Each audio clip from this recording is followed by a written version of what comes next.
आपको समझा रहा हूँ कि जो घर में थोड़ी फोटो वोटो लगी है, अगर तुम्हारी भावना बहुत है, अल्टीमेटली तो जो भक्तों की भावना होती है, भक्ति मार्ग में भावना होती है, भावना के बल पर उनको हेल्पलाइन मिलती है।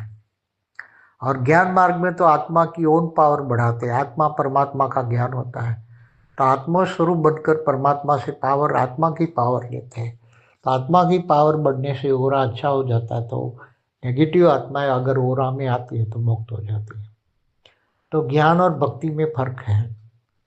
मगर जो भावना है, फोटो के सामने भी जाओगे, भावना बहुत है, भक्ति भाव बहुत है, भावना बहुत है, तो अपने देवी देवताओं की भी पूजा करोगे, बहुत भक्ति करोगे, बहुत ही भक्ति करेंगे, तो फोटो में से भी पावर मिलेगी। आज देवी देवता अपने भक्तों को हेल्पलाइन दे रहे हैं, मगर लोगों के घरों में विधर्मी भूत बैठे हैं, तो कहाँ से ये फोटो में भक्ति भाव करने करने देंगे। और माया जबरदस्त है, तो माया में फंसे हैं, तो भक्ति भाव रहा नहीं है। भक्ति भाव जैसी चीज बहुत कम, ना के बराबर 1% आत्माएं हैं भारत में जो भक्ति भावना वाली है, बाकी तो सब ऐसे ही हैं ऊपर ऊपर की। भक्ति भाव ऊपर ऊपर से कुछ नहीं होता। और बिना त्याग तपस्या या भक्ति मार्ग में चलने से, भक्ति अच्छी तरह करने से ही कुछ मन की शांति मिलती है, मनोरोग खत्म होते हैं। इष्ट देवों में भी अब लोगों का मन रहा नहीं है।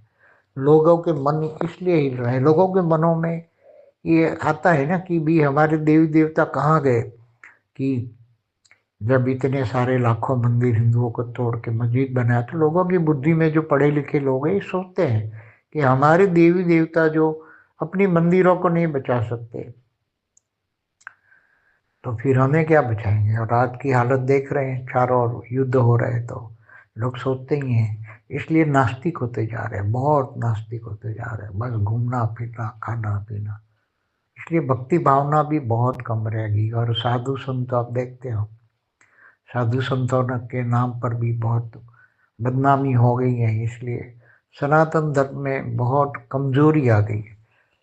हिंदू हिंदुओं के ही विरोधी हो गए हैं। आज पॉलिटिक्स में भी देखो,